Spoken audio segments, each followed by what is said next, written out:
Olá, eu sou o pastor Eliomário, pastor da Igreja Presbiteriana do Brasil, aqui em Buerarima. E eu quero, nesta noite, compartilhar com você um pouco das Escrituras Sagradas. No texto, no livro de Êxodo, lá no capítulo 14, no versículo 15, onde o Senhor, na sua palavra, nos diz: Disse o Senhor a Moisés: Por que clamas a mim? Dize aos filhos de Israel que marchem. Esse texto está no contexto de conflito. A palavra do Senhor nos informa que o povo de Deus padecia 430 anos no Egito. Egito é símbolo de nação pagã, nação contrária ao propósito, à vontade de Deus. Egito é símbolo de um sistema contrário à vontade do Senhor. Faraó simboliza o príncipe desse mundo. E essas nações, as nações pagãs, o mundo, o sistema contra a vontade de Deus. E esse livro, o livro de Êxodo, é um dos mais importantes sobre batalha espiritual.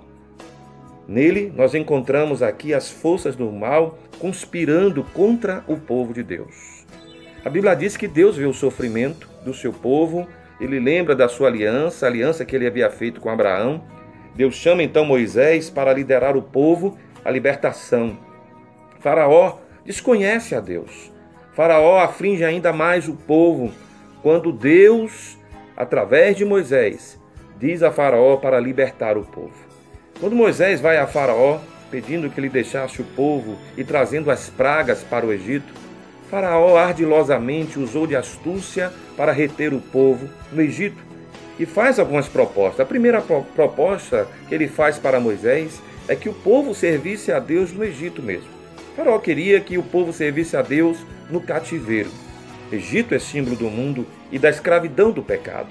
A proposta de Faraó era que o povo conciliasse culto, adoração, serviço a Deus com a permanência no cativeiro, com a vida acorrentada no pecado. E a Bíblia diz que o amor do Pai não está naquele que ama o mundo. A outra proposta de Faraó a Moisés foi: pode levar o povo para servir a Deus, mas não vá muito longe.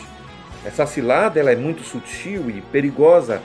Há muitos crentes debilitados, neutralizados, infrutíferos, vitimados por essa armadilha do inferno.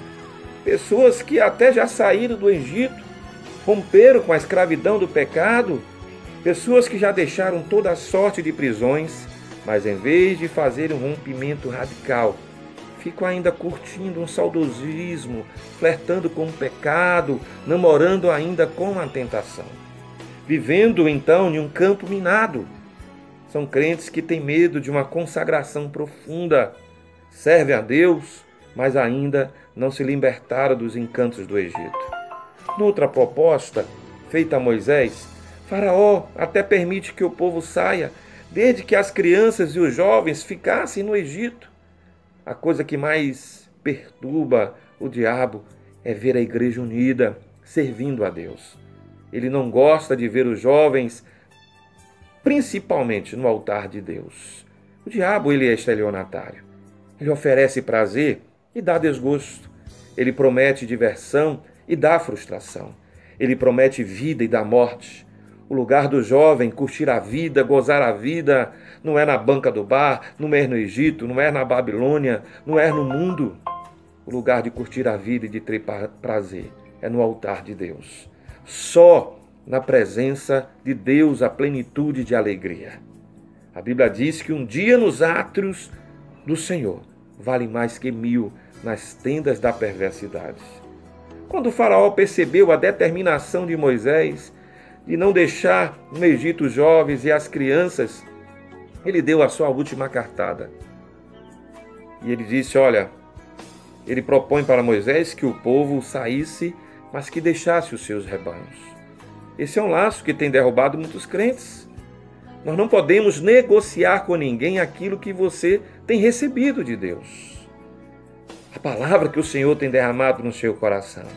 Os ensinamentos que você tem recebido aqui na casa de Deus, onde você tem frequentado, os cuidados do teu pastor, o amor dos teus irmãos, às vezes os cargos que a gente recebe, que o Senhor tem confiado a você, o chamado de Deus para que você o sirva na igreja.